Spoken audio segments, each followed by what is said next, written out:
Hello, good morning. You are watching QTV this morning.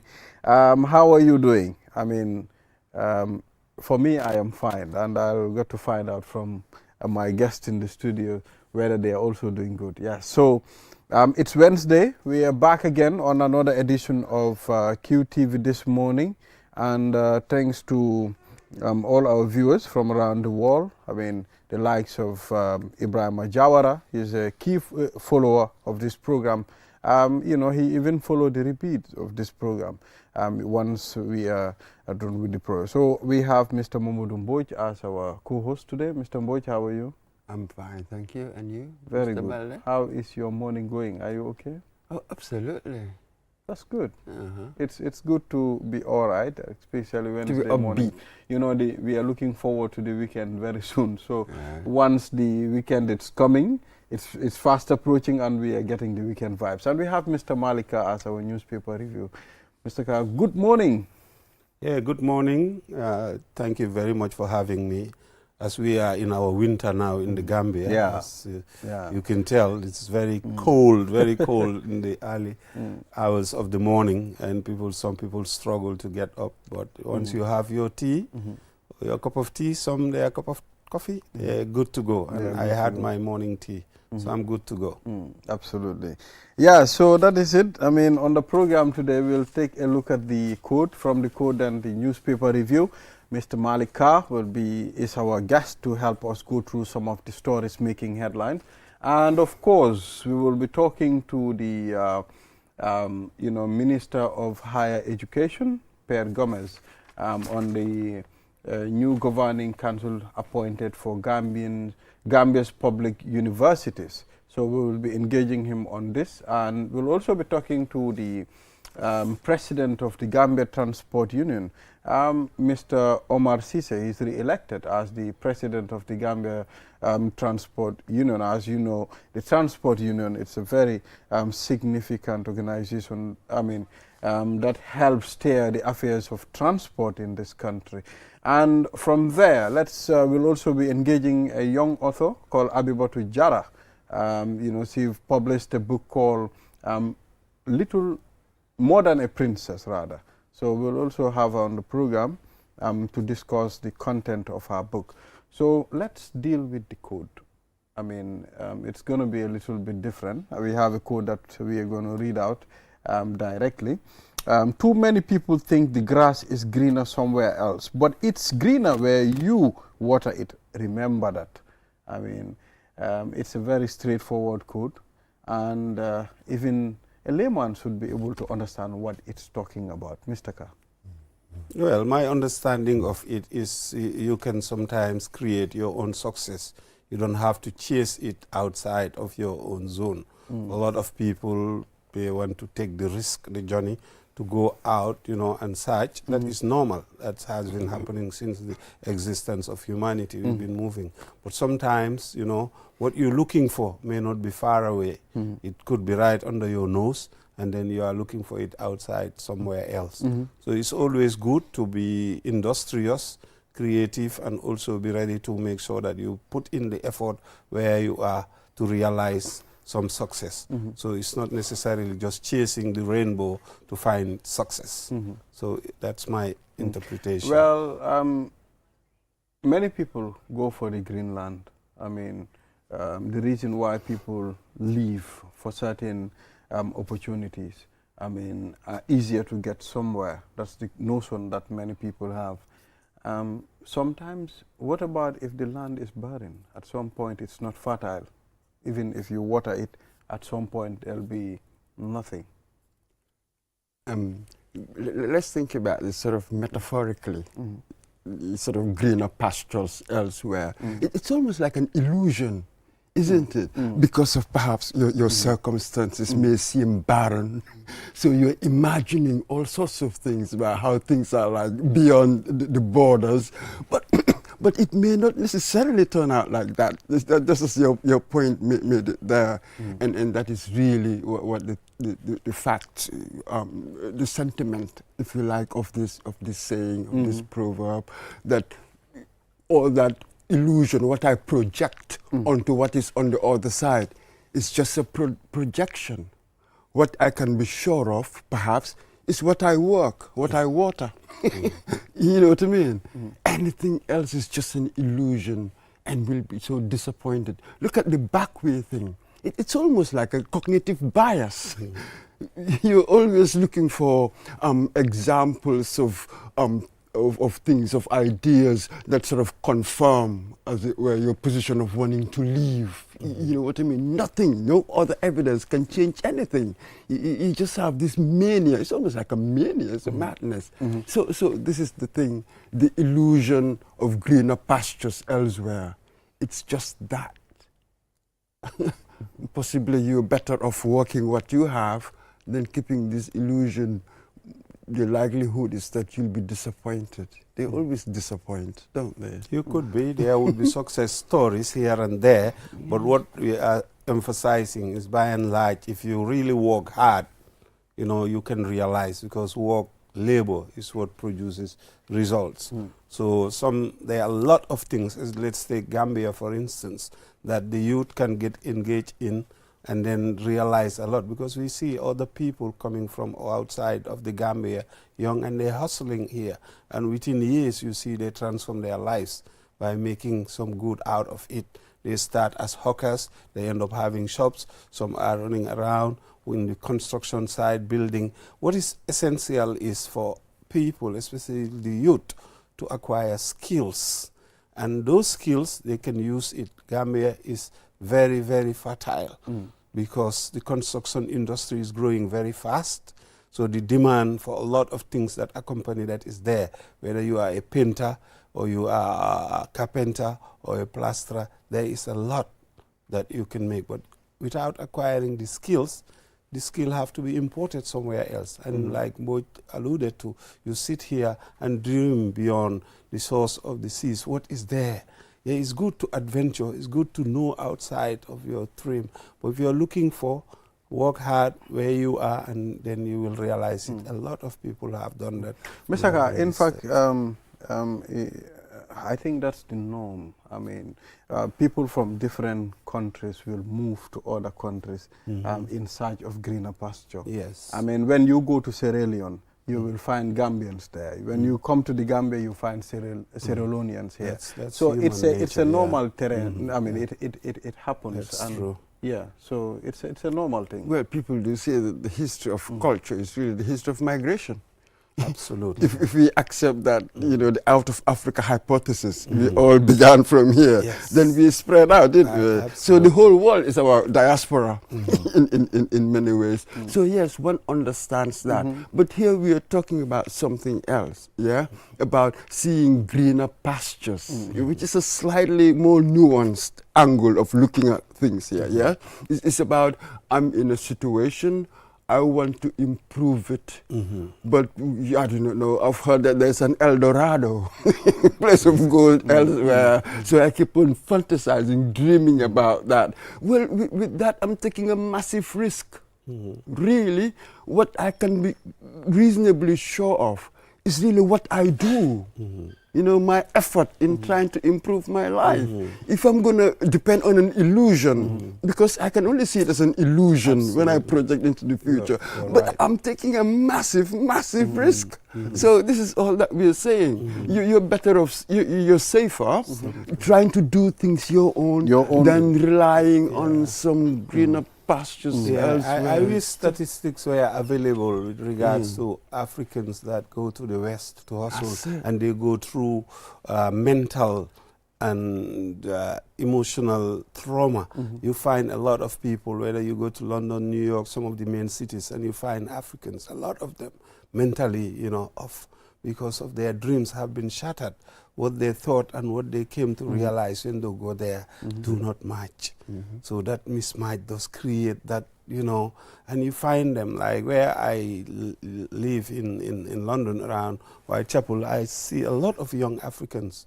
Some of them they sleep in the streets, literally, and you can tell that these people, when they were coming, they had high hopes and dreams. Exactly. They think that the roads are paved in gold, and you come, you realize it's not the case. Sometimes you struggle to even have a job, and you have left a better job sometimes Maybe you were a banker, a junior clerk or something, and you go there, you find yourself in a situation that is traumatizing. So it's good to educate the people to show you that you can, it's right under your nose sometimes what you're looking for. So you need not go beyond to insight for it. Sometimes there would be success stories, don't get me wrong, but most of the time, you know, you end up disappointed and sometimes mentally affected. They said, and Landry Peters, our poet, in one of his poems, he refers to that phenomenon you're talking about as a massacre of the soul. You've gone through this massacre of the soul. It's an extraordinary situation. Yeah, so that is what it is. No matter where you are, just put some effort and definitely you will reap the fruit of your labor. Wherever you are, you can make a difference. You know, it depends on you, the individual, to take that zeal and ambition to be able to make a difference. We've seen people, you know, from nothing to something, you know, with their effort. So it's just a matter of watering, I mean, that green grass to make sure right on the, it is green, yes. So at this point, we'll take a short break. And after the break, then we'll go straight to the newspaper review. Be reminded this program is sponsored by Q Money, the only reliable mobile wallet in the Gambia. You can top up, you can send money, you can receive via Q Money. We also have a lot of partners, RIA, you know, Ping Money, you know. A lot of services that we provide. All that you do is to get the QCell line, the number 5 or the number 3, and your Q Money wallet will be activated. Yeah, so we'll take a short break. After the break, the program continues. We'll be right back. Q Money and Orange Money has just made money transfer easier. Now you can send money from Gambia to Senegal directly from your Q Money wallet. So what are you waiting for? Get your Q Money account now and start sending money to your friends and families through Orange Money in Senegal now. For more information, call our customer care on 133. Q Money, Sunu Kalpe. Terms and conditions apply. Q Money e Orange Money joni weɓini nuldugol mbuɗi mi yetoma joni hiɗa wawi nuldude mbuɗi iwra ko Gambia ɗo yaha Sénégal e Q Money wallet ma on eyyi ko honno wonɗa e fadde mi yetoma udduto Q Money account ma on joni fuɗɗoɗa nuldude mbuɗi e teriɓe ma rewa ɗon ka Orange Money nder Sénégal fi heɓugol hen ko laaɓi hiɗa wawi nuldude Q Money customer care e 133 Q Money suñu kalpe ɗum no yaadi e sartaji. Q Money anin Orange Money ye bulodi nyola pour ka kodi kio sone yandi ka bonan Gambia banko kan kata Senegal banko kan anin Q Money wallet ika mune batu imuna fan Q Money account wala sign pour kadati ka kodoki iterimal anila dimbayal kana anin Orange Money Senegal ni lafta ku Senegal sotola je Q Money customer care commandi 133 Q Money suñu kalpe ñing sartolle bala. Q Money ak Orange Money ñoo lëkkaloo pour yombalal leen yónnee xaalis bàyyi ko Gambia dem ba Sénégal ak Q Money wallet looy toog di xaar dawal léegi nga ubbi Q Money account pour nga mun a door di yónnee xaalis sa xarit ak sa mbokk yi jaarale ko Orange Money Sénégal léegi pour am si lu leer mun nga call Q Money customer care si 133 Q Money suñu kalpe lii dafa ànd ak sarta yuñ tëral. Mitoma. First time cross, really threatening, and it's dropped from Ninte, rifled in! Out. Did you know you can buy cash power using Q Money Wallet absolutely free up to 30,000 $? Use our app or dial 323# and select Q Power.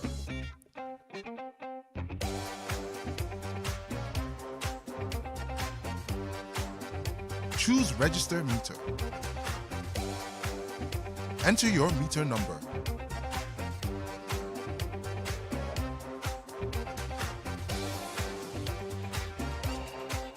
Dial *323# and follow these simple steps. Number 1, select option 3 for Q Power. Number 2, choose option 1 to buy any amount of Q Power.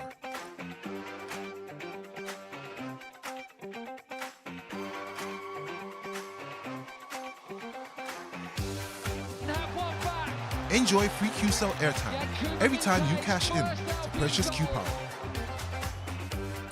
Any inquiries, call 133.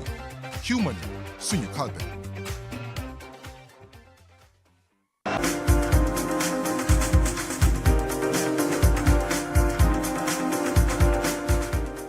Yeah, so we are back. You are watching QTV this morning. I am Ibrahima Balde. Now let's head to stories on the Point newspaper. I'm seeing one of their headlines is saying youth participation in politics is a necessary urgent obligation. Deputy Speaker of the National Assembly. Mr. Ka, once again, why is it important, for youths to involve in politics? Of course, they constitute the majority to start with, and they are the ones with the stakes in politics, because the services being provided is designed for them. They also have the energy, because politics is an activity in which you have to occupy positions of responsibility to discharge. So it's for young people. So young people have to organize, and if you look at some of the countries, like for instance you take Uganda, you see people like Bobby Wine. These are young people that are involved in politics, agitating and calling for change. If you look at Senegal, newly elected National Assembly, they are within the range of 50. If one is 50, 41, and I think 45. You can see the age demography. So I think there is that transformative, phase in terms of African politics, where you used to have the 70, 80-year-old, like for instance, if you look at Nigeria, you see like Tinubu, America, these are people that should gone. They are used.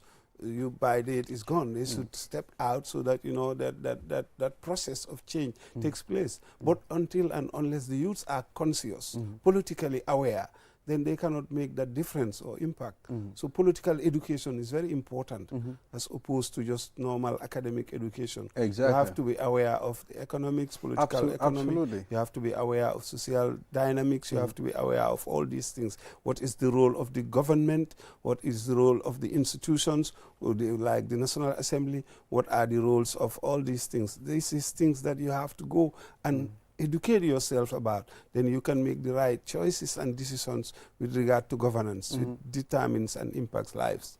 Yes, for youths to participate, it needs to start somewhere. I mean, the political landscape of a country depends on the youths at some point. But nowadays, what we've seen, it's at a point is people get into politics and start engaging themselves into politics at a very, late time. I mean, at some point, people will not get more education when it comes to politics. I think it needs to start from the grassroots. Who was it that observed that Africa is funny? We are the youngest continent when you look at our population, our demographic, and yet we are ruled by geriatrics, the old. Yeah. So Senegal is very interesting. It's sort of like kind of representative, reflective of the demographic, isn't it? 40-somethings all the way. Of course, the youth must be interested in politics because it's their future, it's their life. They are the future. Therefore, they have to engage with today. It's what we do today that will produce the future. So they are interested. They must be interested. They must be interested. Otherwise, they'll be mortgaging their future, and then all necessary to do so. So absolutely. So now it depends on what kind of politics do we want to do. What are the political purposes of youth? Maybe these are the questions that they should ask themselves, because when you go back from independence, can you imagine that euphoria? The youth then, when they tell you about their experiences, they were all expectant, hopeful, optimistic about the Gambia and what they wanted to do. But gradually, now 58 or so years, 59, next year it will be 60, we've had some experience. Now a lot of us, we are cynical. We can see the journey. So how do we resuscitate that euphoria, that optimism of independence?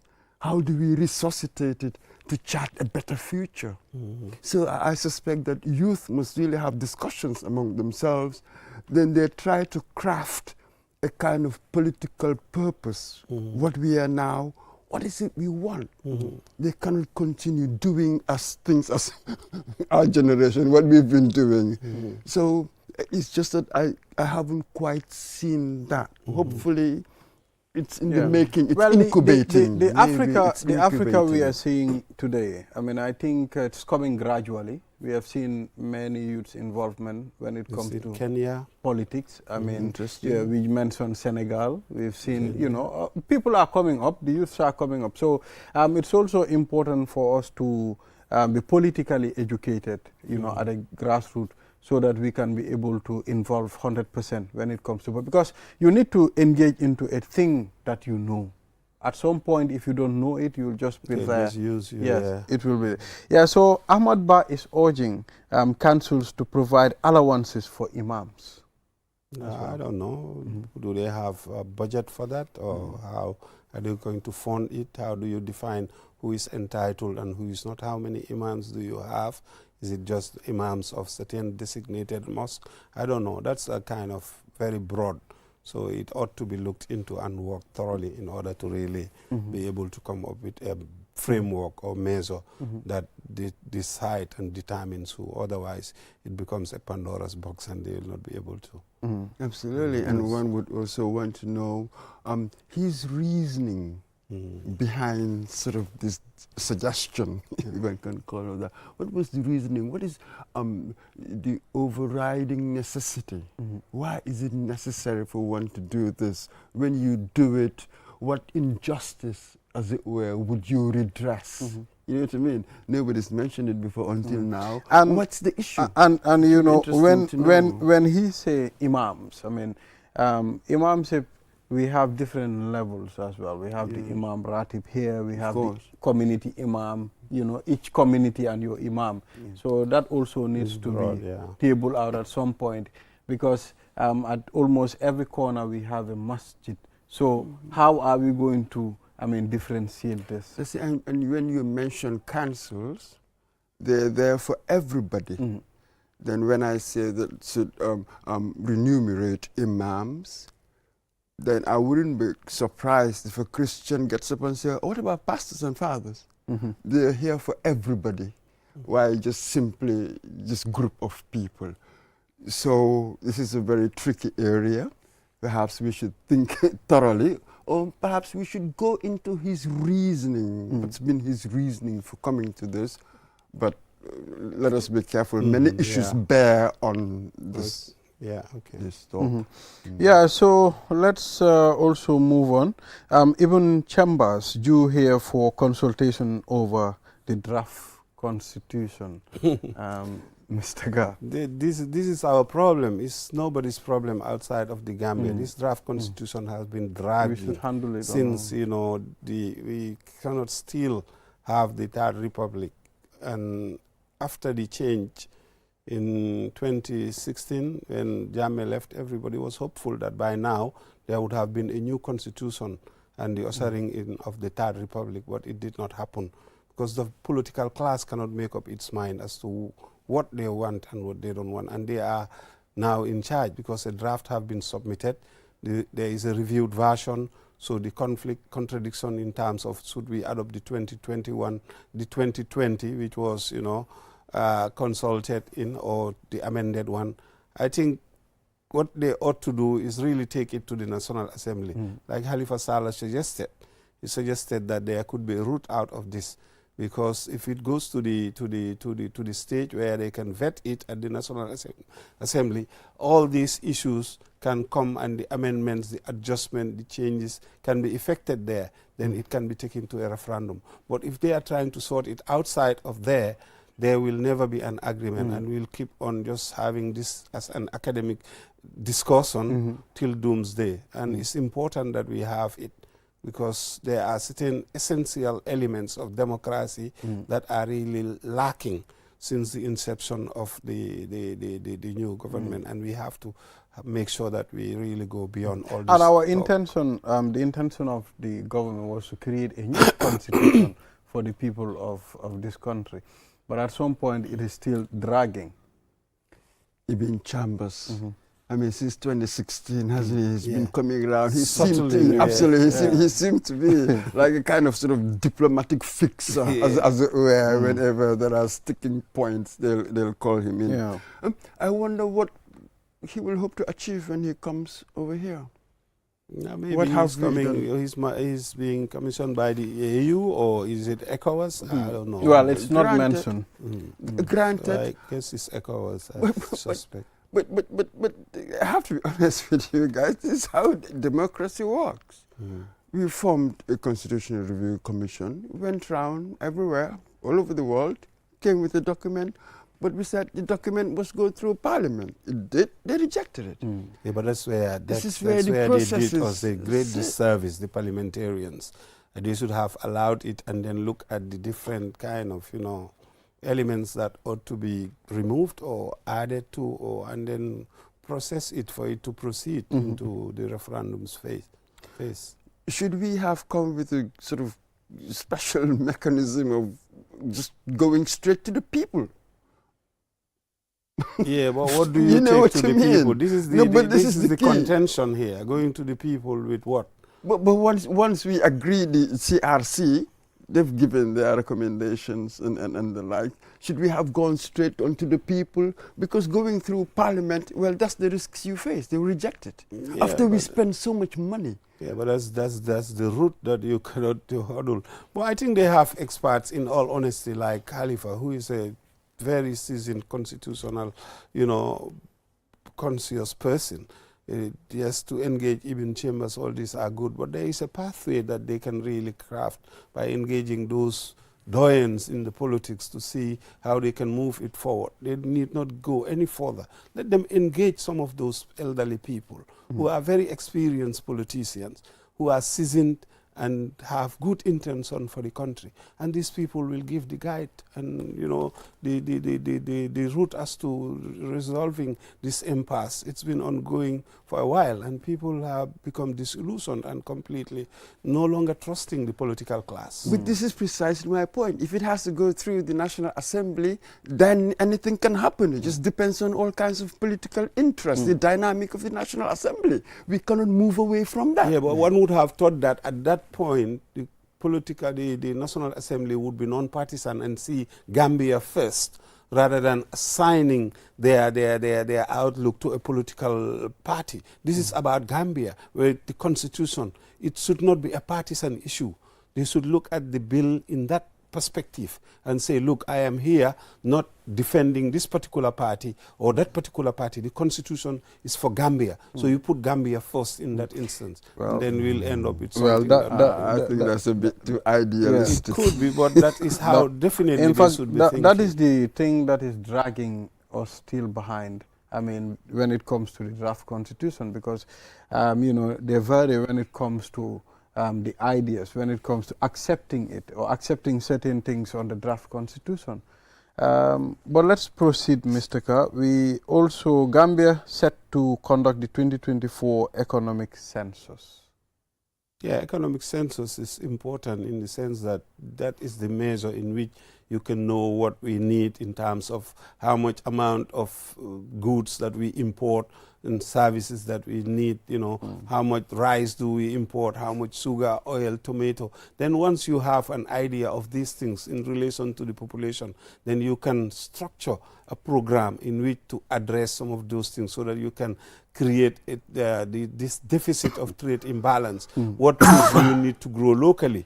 What substitutions do you have?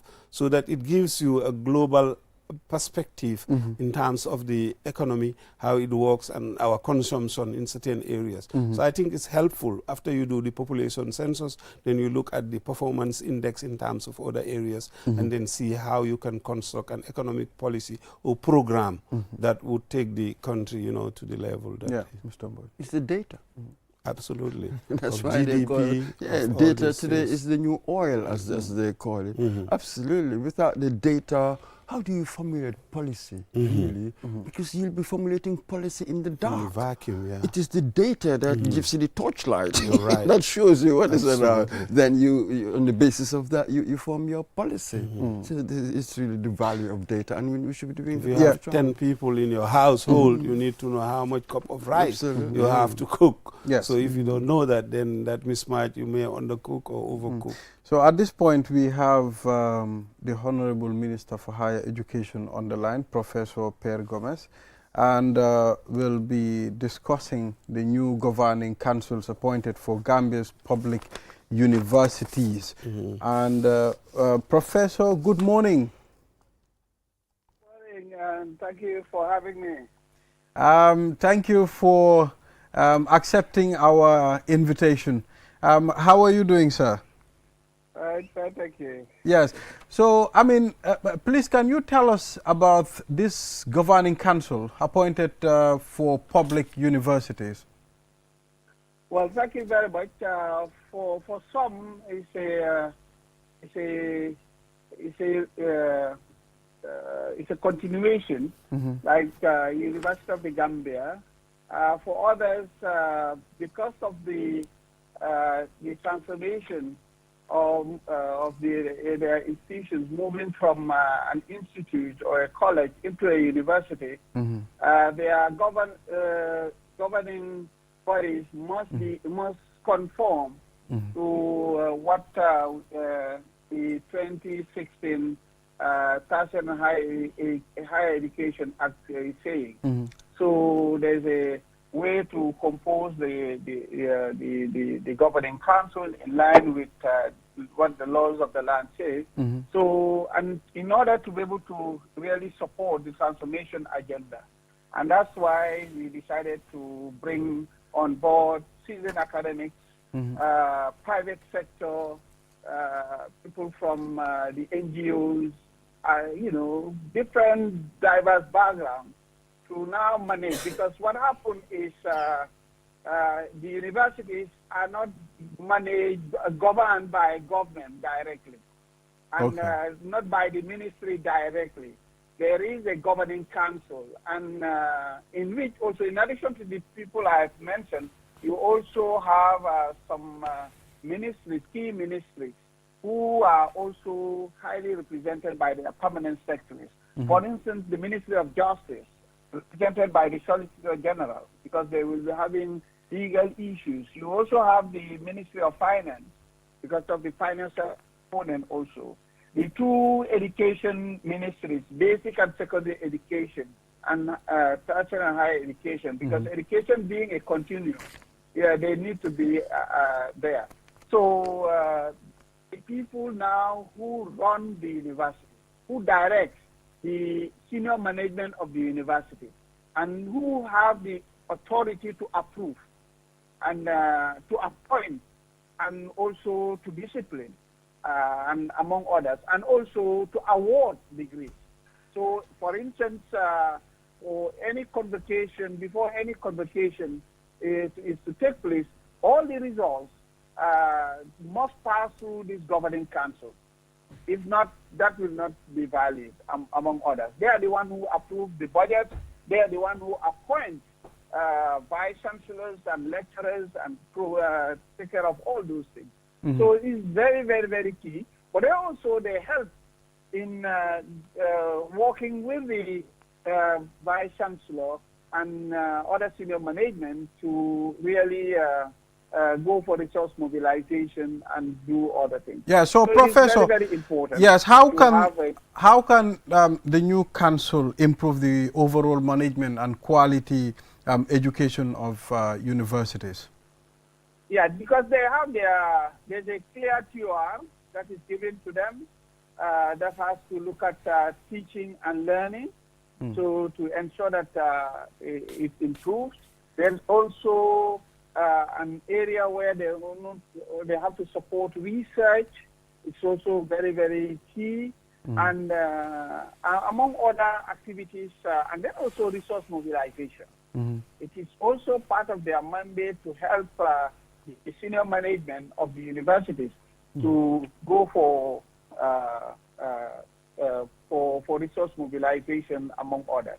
So this is very, very key. And that's the reason why we have to bring people from diverse backgrounds. Because as you know, the university is not a Dara or a catechumen class.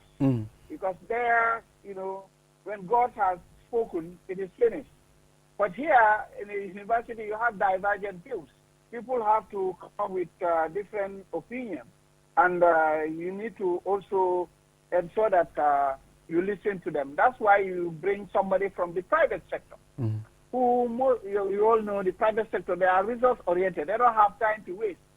So when you come and start talking, they will articulate based on their background. You also have people from the NGOs and so on and so forth. So then now you have people also from academia, okay, to have background info of how universities function. But also you have the professionals from this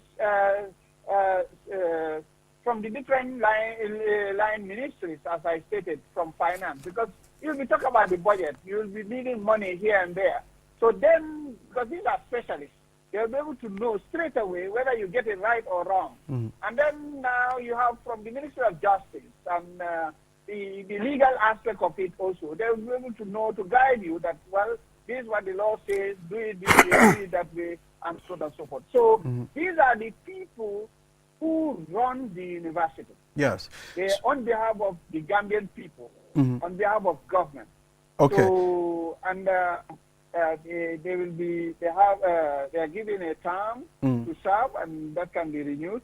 And that's the EU norm, and should be seen functional. It should be helping the management really to lead, you know. So that's one of the key functions of a governing council. So how can the new governing council help address issues like funding, research, innovation at public universities?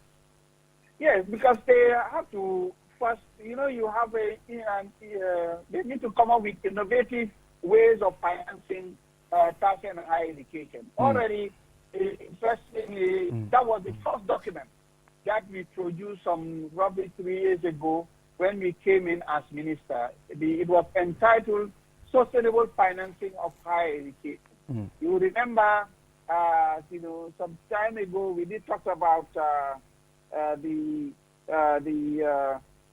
loan scheme, the Tax and Higher Education Trust Fund, the Research and Innovation Fund. All these are bills that are currently at the National Assembly. They came from that central document, among other strategies that we are working on now. But this is supposed to be the strategies that they have to work on, and they also have to look for other means, other contacts, diversify. In essence, our position is very, very clear. You cannot run universities based on tuition fees alone. That is not sustainable. You need to, for instance, you know, you can also use the alumni. So that they can give back in one way or the other. Yes, we don't have very rich alumni, you know, but though it's coming up. In other countries, you do have alumni who are very, very rich and who will decide to sponsor a whole faculty, building a structure, and even within the campus building roads and so on. I went to some universities and I saw what happened there. So gradually, even a small contribution from the alumni, you can do that to come up with an endowment fund, you know, to be able to support, among others. Also, you can come up with an opportunity to diversify. For instance, we talk about scholarships, so that the students will not depend, you know, entirely on government on scholarships. So other people can come on board, but they need to be engaged. Some want to help, but they don't know how to help. But if they are engaged, they will come forward. Okay. So it's part of the role of the governing council, together with management, to go for that, so that they can now complement whatever government is giving them, and the tuition fees generated. Okay. This All right, is Mr. how universities are run the world over, among other issues. All right. Mr. Mboch. Minister. Yes. Mr. Yes. Hiya. Mr. Mboch We are here. talking about literature. Another day. Right now, UTG, they've got a governing council, haven't they? Huh? UTG, University of the Gambia. Yes. There's a governing council, right? Yes. So now. So the new ones you are creating, as I understand it, we've got the University of Education Gambia, formerly Gambia College, and the Civil Service Education University, formerly MDI. So you're creating all of these councils. Would they be under the Ministry of Higher Education? Yes, because what happens, all these institutions are satellite institutions of the Ministry of Higher Education, besides Science and Technology. That's so it. Two things. One, UTG, they have a governing council as a university.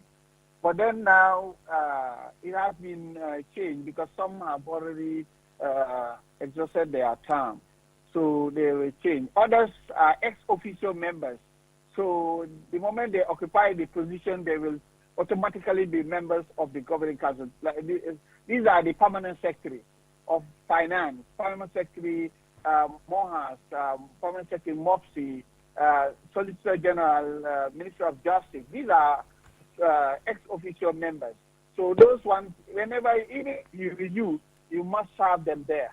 So this is it. However, Gambia College and MBI, they were having boards, but the composition of their boards were not in conformity with what the law says if you are to call them now a university. And the Act, the 2016 Tertiary and Higher Education Act clearly stated how the governing council, university governing council should be constituted. And that's what was taken into consideration. Yeah. That's it. So who appointed these members of the council? Was it the ministry? No, all governing university governing councils are appointed by the chancellor, the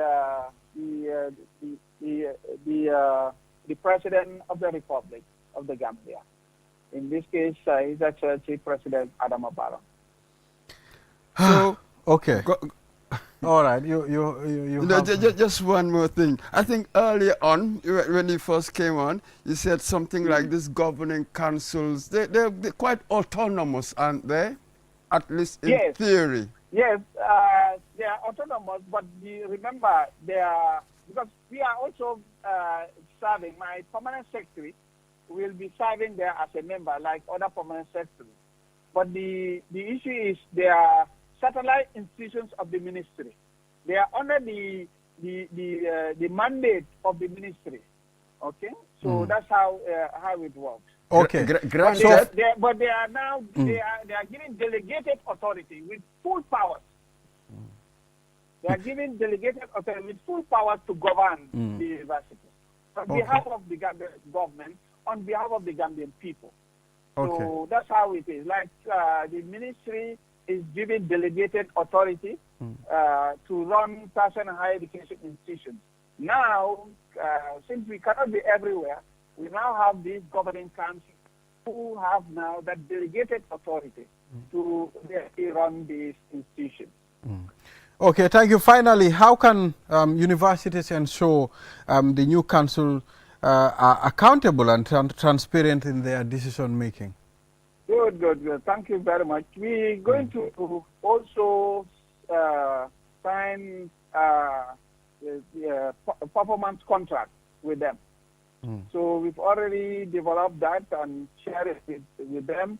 And we now, with these new governing councils, we're going to sign performance contracts so that they ensure that whatever they do it in line with the law, and then ensure that also they serve us because they are doing it on behalf of the Gambian people.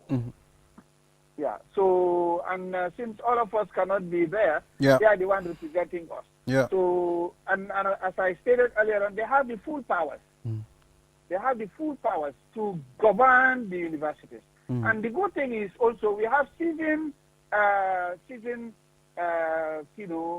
officials, personnel to run. If you take, for instance, the University of the Gambia, you have Professor Mustafa Fane, who is a seasoned academic, who really knows the University of the Gambia. He'll be able to help. Also, you have Dr. Ibrahim Assal, who is formerly the Executive Secretary of Codestria, which is the leading research, in Pan-Africanist institution in Africa, and so on. So these people know how things work. And you also have people from the industry, Abnala, who is coming from the industry as a human resource specialist, and so on. So they will be able to help. Okay. If they go to the new University of Public Service, Civil Service, you have Professor Jibril Fall from London School of Economics, who is also a member of that committee, and led by the curriculum specialist, Dr. Burama Jame, and so on. The School of Education also, you have Dr. Ali Badara Senghor, former principal of the college, who has also an exposure with ECOWAS before, and until they retire and come back, seasoned education, and so on. You also have Madam Ceesay Balde, worked for UNICEF for many, many years until she retired, coming back. So these people, and she worked with the Ministry of Education many years ago. Okay. So, these people know education. Thank you. To their fingertips and so on. We hope, and that's our prayer, that they will be able to deliver, and we have no doubt about that. Thank you. On our own behalf, they will really serve the Gambian people. Thank you, Professor, for talking to us on QTV this morning, and we look forward to engaging you in the future. Thank you very much, Sabale. Yes, thank you. That's Professor Pierre Gomez there, the Minister of Higher Education, on the new governing council appointed for Gambian public universities. And Mr. Malika, thank you very much for reviewing some of the stories with us, and we hope to engage you also in the future.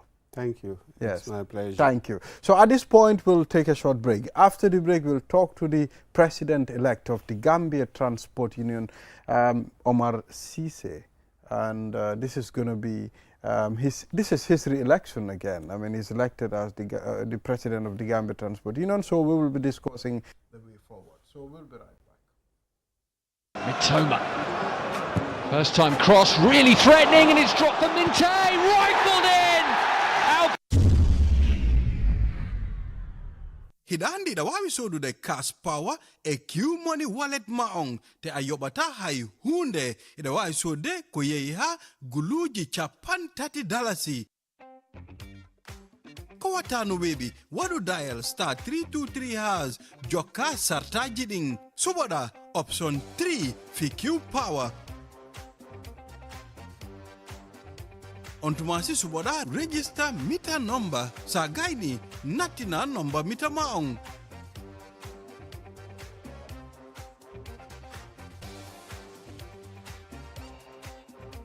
Wadu dial star 323 has joka sartajiding suboda option 3 fi Q power.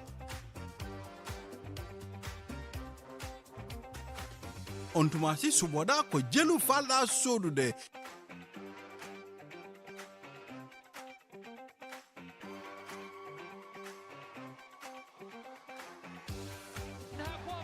Awawa hebude ko bura Andre free QCell airtime watu kala soruda Q power fi hebugol hen ko labi de wayno de 133 Q money sunyu kalpe. Mitoma. First time cross, really threatening, and it's dropped for Minte. Rifled in! Out. Korealo neko anila Q money wallet isa Q power sanno katafo wulitan saba andung ita fenjola. Ibe minkela ibanna Apple download la wala yesta 323 has dial B yebula sartol noma.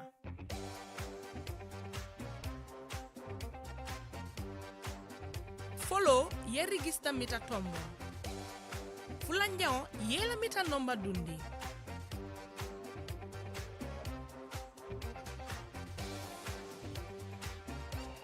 Yesta 323 has dial B yebula sartol noma. Follow iba number 3 la detela puri yakiu power soto no. Fulanjao iba number 1 la detela katombondiri ke hapola ilafta min sanna.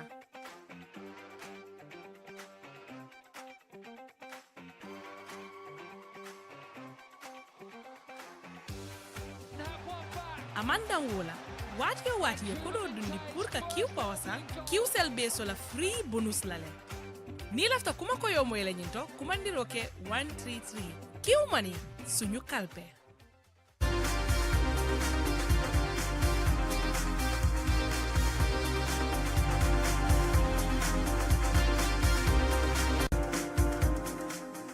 We are back. You are watching. Let's head to the third segment of this program. And in our midst, we have the Gambia Transport Union President-elect Omar Ceesay. He is re-elected as the President of the Gambia Transport Union again. And, you know, we deem it necessary for us to invite him so that we can talk about his plans, for the next, years of his tenure. Mr. Ceesay, welcome to QTV this morning again and again and again. Yeah, so no need to be, to behave like you are a guest. You're not a guest anymore. No. You're part of us. I'm a staff. You are a staff of the QTV TV station. So now, please tell us about your re-election. Thank you so much. GTU conduct his first Congress in 30th of November at St. Charles Jao Hotel. Hall at Latrikunda. Latrikunda, yeah. Yeah. So before the Congress, based on our constitutional arrangements, any applicant need to inform the right to the Congress committee. We have a Congress committee, chaired by one of our regional secretary, and have independent body from civil society, like Shemali Jau, okay, and MS Bah, President of Press Union. Okay, they are the one who organizing this Congress the past 1 month. So according to the Constitution, any member who want to apply via position of the President to apply latest 2 weeks before the Congress date. So according to the information we received from the committee, 3 people apply. I'm one of them. But based on the requirement of the Constitution, 2 of them are not qualified. Oh. So I came to unopposed. Unopposed, yes. Okay. Wow, that's... But 2 people showed their interest. Oh. But based on the constitutional requirement, they are not fit to. They are not fit to run. Yeah, because according to the information we receive, one of them, the last day of the application date, that's the day he come to be a member of the union. Oh. Yes. And you need to be a member? Yes, that is obviously. You need a member at least 1 month before the Congress to via a position of the President. So other one was a member before, but from December to now, it's not paying his dues. Oh. You cannot have alias and not want to be a president. Oh. So based on these 2 criteria. So is that put in your constitution? Yes, very clear. That, okay, this is what you have to do to be qualified to run for office? Yes, it's very clear. I remember one of the even candidates seeking legal advice. And one of the legal entity wrote officially for clarification. Okay. So we responded based on the constitutional requirements. We accepted. Okay. Even the Congress, they was there and calling me and congratulating me for my victory. Okay. So let's talk about what are your key priorities, for the union in your new term? Yeah, there are many, but let me mention a few of them. Number 1, the drivers' working conditions. Decent work. Because that's a big concern we have in today. We have a series of drivers on the road, but look at their working conditions, it's very unfortunate. We call it, if you are talking about the working conditions, salaries involved, and the employment aspect, social security, you name them. Okay. So we feel that is very connected in road safety aspect, because according to the ILO Convention 2019, if drivers don't have a good working condition, we cannot reduce accidents at Geneva. And ITF research shows if pay scale have increased to 10%, we reduce accidents to 30%. So we are working on Ministry of Trade on this. What can we do to try to bring decent work for drivers so that we can reduce road accidents in our major highways? And number two, in terms of passenger transportation, this is a concern for us as a union because we feel the way it's operating currently is very unfortunate. Drivers are unhappy, the general public are unhappy. What can we do? So currently we agree as a union level to work on our operational guidelines. Our own operational guidelines. So that we can engage with the government for approval, so that will guide the operations. Because today, Gambia, we don't have any regulation governing transport sector. That's a big, lapses we have in certain sectors. That's why people operate the way they want it. So we feel that's not fair for all of us, as a commuter, as a driver, as a general public. So that's why we are working on our own operation before government bring their own resolutions. So we are in final stage, but we are heading to another Congress for our regional congresses. So after the regional congress, we try to implement those guidance. So one of the key important in that guideline is vehicle going to have a destination now. Yes, that's our plan. Vehicle going to have a destinations. Like limited, like within the greater Banjul areas. At the Westfield, vehicle cannot stand at Westfield based on the regulations to destined in Latrikunda or Tabokot. So we have a two choice to become a Costa Road. Now we are in first stage on this draft. So already we are just waiting for after the conclusion of the regional congress because we're going to be working globally, together. After that we start implementing it. Yes, Mr. Mboj. Yes, Mr. Ceesay, we haven't had an interview for a while. There was some time back that we were talking about zoning. Yes. What happened to that? Yes, we bring that proposal to the government based on our experience and the challenges we have been facing. So we agree with the Minister of Transport and other stakeholders. But unfortunately, we launched it, but according to the police, they said they cannot enforce it because it's not the law. So that's why this is going to go further. We take intention, we bring plans, but police say they cannot enforce it. So that's why we are working our own regulation, self-regulation, guidelines. So this one coming, we regulate ourselves. But without the enforcement, how would it work? Yeah, no, this one is different with the police. This one is our union own guidelines. So we will try to operate our garages. Like for example, we are targeting to have a zone there as a hook. So that garage will have people who manage the garage. So in that garage, based on that garage regulation, any driver want to use that garage, you operate on that. But that would only apply to your members. I imagine that there are many drivers who are not members of GTU. That's why we are seeking government approval. Because the minister have right to bring regulations. Like the trucking side. Currently, the trucking side don't have regulation, but we adopt the regulation, we share the government approve it. So that's the guide in the operation of the trucks now. Yes, the government will bring in the regulation, but drivers don't necessarily have to join your union. But at the garage is governed by the union. So you cannot operate in garage without following garage rules and regulations. So do you want to force others to join the union? No, but not join the union, but you respect the rules and regulations at the garage. Oh, absolutely. Yes. But again, the union will also respect the views of people who are not members of it. Yes, in their own, they can do their own. But as far as you are in my territory as a garage, you have to respect the rules. But is it your territory? It is everybody's territory, members and non-members. But garage belongs to the state, and the state hand over the garage to the authority, the union, to govern the garage. Do you think that's a different with, like QTV is a public, institutions. But today, we have a guidelines. If I'm in the QTV territory, I just follow those guidelines. True. No, so it's different with the analogy is not correct. Because over there, whether I'm a member of your union or not, if I'm a driver, I'm entitled to use it. Over here, if we do not invite you, you do not come. But now, for example, if you are non-Gambia, you are in Gambia. In this country. Non-Gambians are living in Gambia, but respect the Gambian laws. Because they are residents of the country. If you are outsider, that's not matter. As far as you are operating with the garage have a rules and regulations. No, that rules and regulations are binding based on the laws. Remember, any bylaws are binding. So if the garage people come together based on the interest of the country and interest of the peace, come the regulation to govern the sector. If you want to operate, you obey that regulations. I think you're operating like a cartel there. Maybe that's the old view. Let's go to your other point. You talked about working conditions. What do you mean here? I sort of think that most of your members sort of are private operators, aren't they?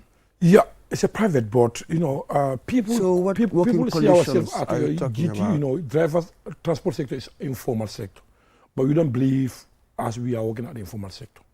We believe we are working at the formal sector. Formal sector in a sense. What is the state of affairs? One's beliefs are one thing, but what is the reality? Are you formal or informal? We are formal in our belief.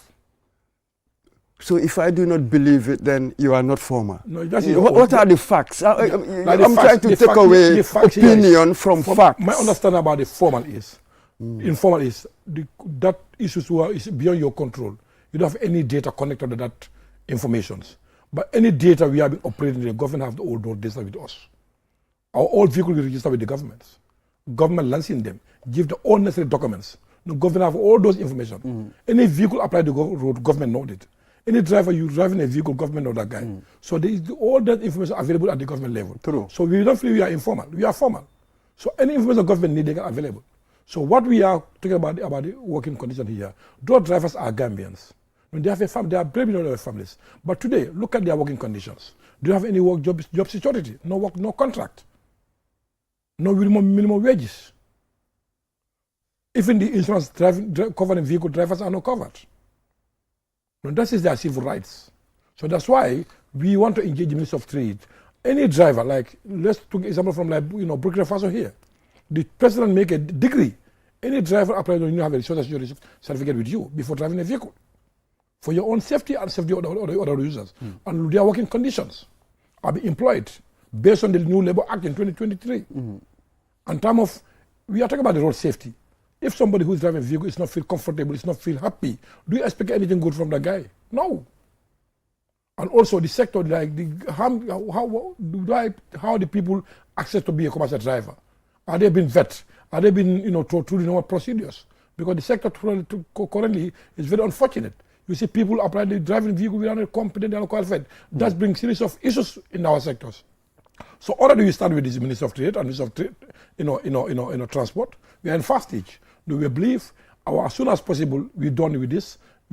Any driver will be employed based on the new Labour Act, and also driver will have a social certificate. They will pay their tax to the government, and end of the day they will feel free to go accordingly. Because today QTV we are here. If you don't do nothing, nothing will happen to you. Am I right? True. But to drive, you can drive safely. Somebody says, can you return my key? Because you feel, I feel happy. So we don't think that's fair for our members. Inshallah, we are working on the ministerial, including the ILO on this, and international, organization. What can we do to bring sanity in our sector? So that we can reduce the road accident from 100% to 25%. Mr. Ceesay, yes, one more thing. Okay. So are you saying that the reason why we have the number of accidents that we do is that the working conditions of drivers are not right? It's key on it. We've got all sorts of studies here telling us, like, drivers, their decisions, driver error is a huge cause of road accidents. There are so many different factors, but for you to reduce it to the fact that perhaps their working conditions are not right, don't you think that you're really undermining the crusade to stop accidents, people's decisions, people's attitude on the roads? We see them all the time. We're seeing all sorts of things. But for you to reduce it to this, have you properly grasped, apprehended the complexity of the problem? You understand 90% of accidents in this country are caused by human errors. Am I right? But those are facts. But now, for example, somebody who is driving a vehicle, you don't leave any fish money at this compound. You don't know whether tomorrow is going to work or not. Whether tomorrow they're going to sack. That guy is not comfortable. You know that. It's not comfortable. That means he will going to force himself to do something what is wrong. And some other people, tax driver, every day, they're going to pass and come back. That's all totally against the international conventions, even our international transport guidelines. But if driver feel I'm okay based on the terms and conditions of my contract, nobody can abuse that. That's your right, but that's not happening. That's why we want to bring, any driver be employed, you don't have the terms and conditions of your contract. What is your responsibilities? Based on the transport policies. based on the international transport standards, so the driver cannot be abused. You start working since 4 o'clock up to 10 o'clock at the evening time. You are a human being. You cannot work more than 8 hours. Anything on top, you don't mean overtime. Even sometimes overtime are not, cannot be encouraged because you are a human being. These are all series of factors. That's why those errors have been happening. So if you control people comfortable to do their working place, they can do something good. Gambia, many people want to work in civil, central government because why? They feel comfortable. Because it's very, if it doesn't work, everybody, your salary is not good, but you feel comfortable. If I do nothing will happen to me. But our sector, that is lacking. That's why if that control mechanism is there, we feel rolling. That is a scientific evidence from ILO, from ITF. It's not hearsays. Mr. Ceesay, that's a highly contentious remark to make.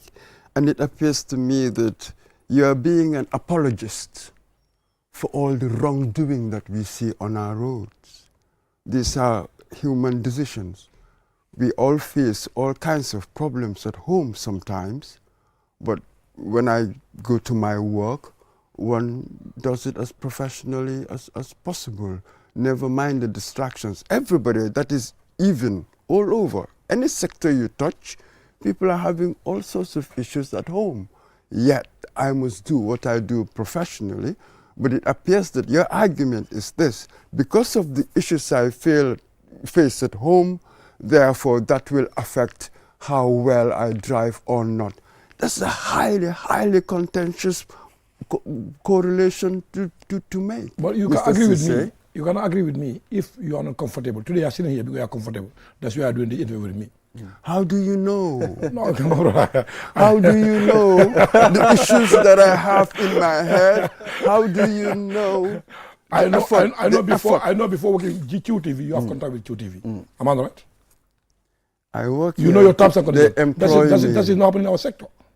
We want to have terms and conditions in our contracts. You know what is our responsibilities? What is your responsibility as an employer? So that is lacking. That is much important thing. If it's not available, nothing works.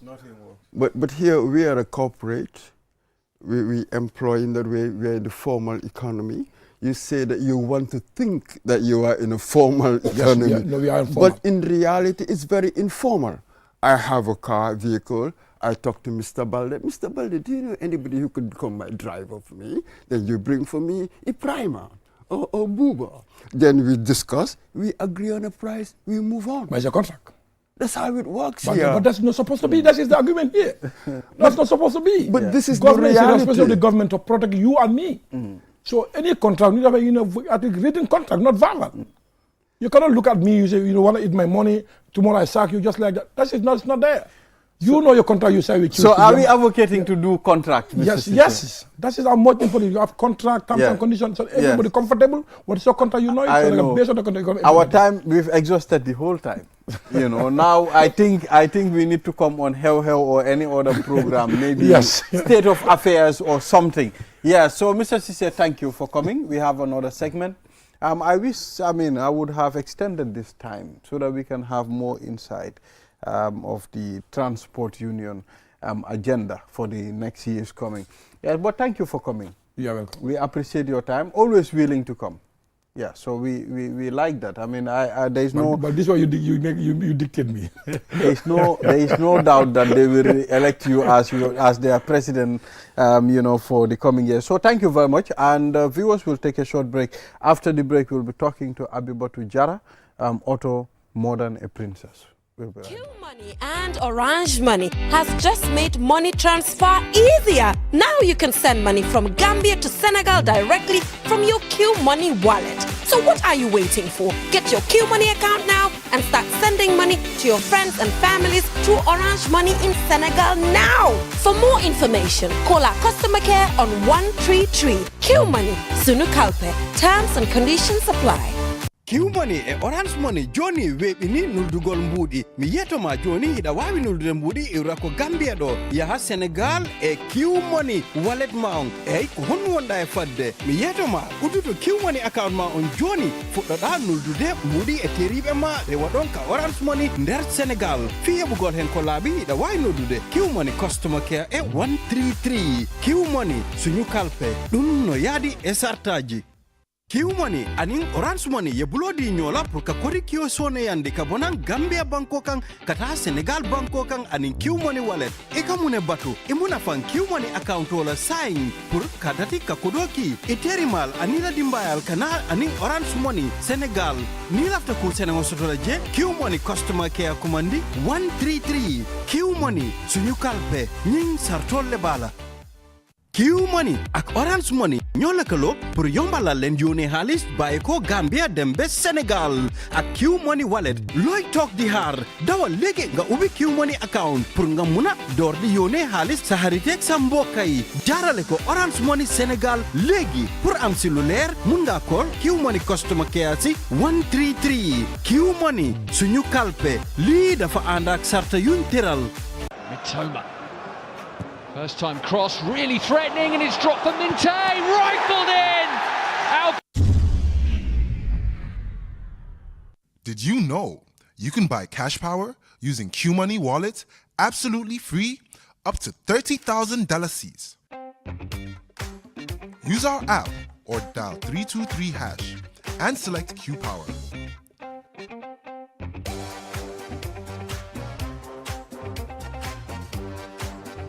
Choose Register Meter.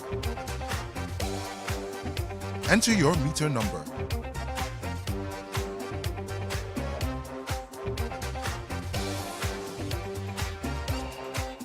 Dial *323 hash and follow these simple steps. Number 1. Select option 3 for Q Power.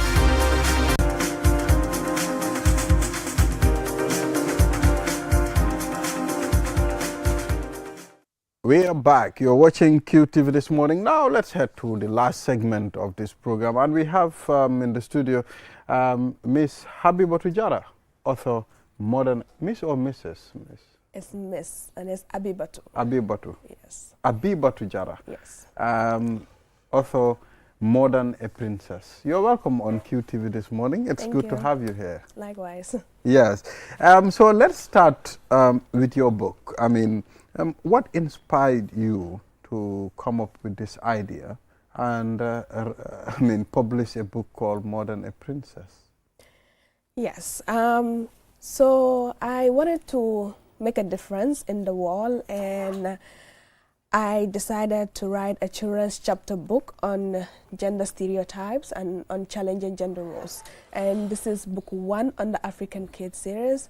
I thought that this book is very important because it redefines the traditional notion of princesses by encouraging children to be more than princesses.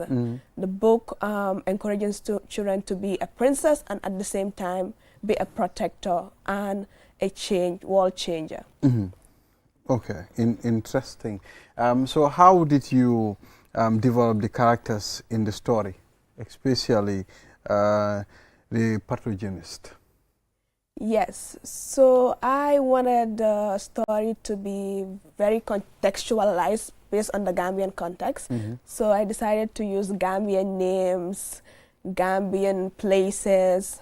The story is a story of Fatu, who was born and bred in Tangier, and her mother is a fish seller at the Tangier fish market.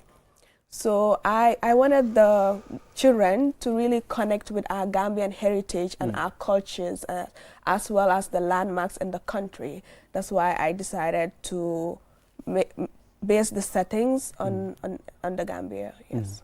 Yeah, Istanbul. Yes, I was curious to know, more than a princess. Here, what does a princess represent? So the princess here represents the traditional princess, which is known as someone that wears pink dresses. And usually if you follow the fairy tale stories of princesses, such as the Snow Whites, the Cinderellas, Sleeping Beauties, all is about princesses dressing up, looking nice. It's about being feminine as well, but also most of the stories approach this idea of finding a happily ever after with perhaps a prince. So here in this book, we're saying that being a princess doesn't mean that you have to dress in pink dresses or wait for a happily ever after, but being a princess means that you should take charge of your life and try to change the world, which is more interesting. Absolutely. You're talking about living happily ever after, especially after you've kissed the frog and got a prince.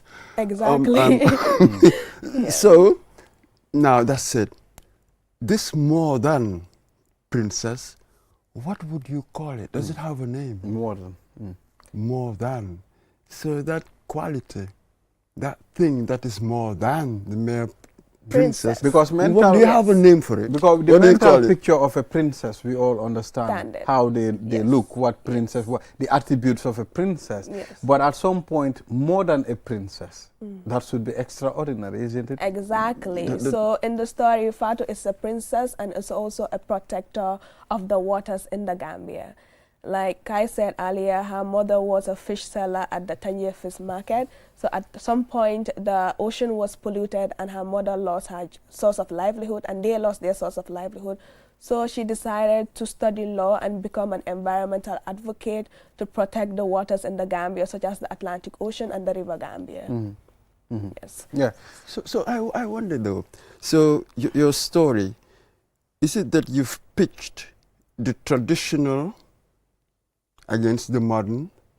Is there some kind of conversation between tradition and modernity? Would you put it that way? Can I take it? Yes, it's like it has been merged. Yeah. It has been merged in a way because Fatou is a protector here and a princess. So what we are saying is that you can choose the princess that you want to be. Like you don't really have to just wear pink dresses and wait for a happily ever after. You could be a hero princess. You could be a protector princess, like a world changer princess. You can decide to be anything and still be a princess at the same time. All right. So what should readers, take away from the book after reading and finishing the whole book? Yes, I believe there are several takeaways. I will just mention two. One is that you should take charge of your life and decide what you want to do, and it is up to you to decide whether you want to be a princess or you want to be a hero. Whatever children want to be, they should be encouraged to have big dreams and to change the world. Like the society should not limit the potential of children, especially girls. And secondly, there is an environmental stewardship and advocacy aspect in the book as well, since she protects the environment from pollution and all those things.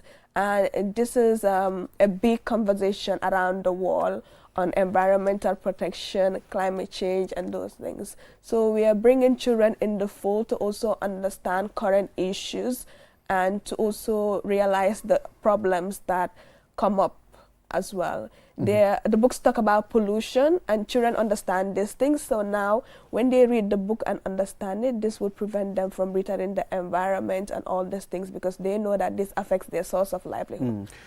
I wonder, how long did it take you to write this book? So the first draft, I got it within a month. Yes.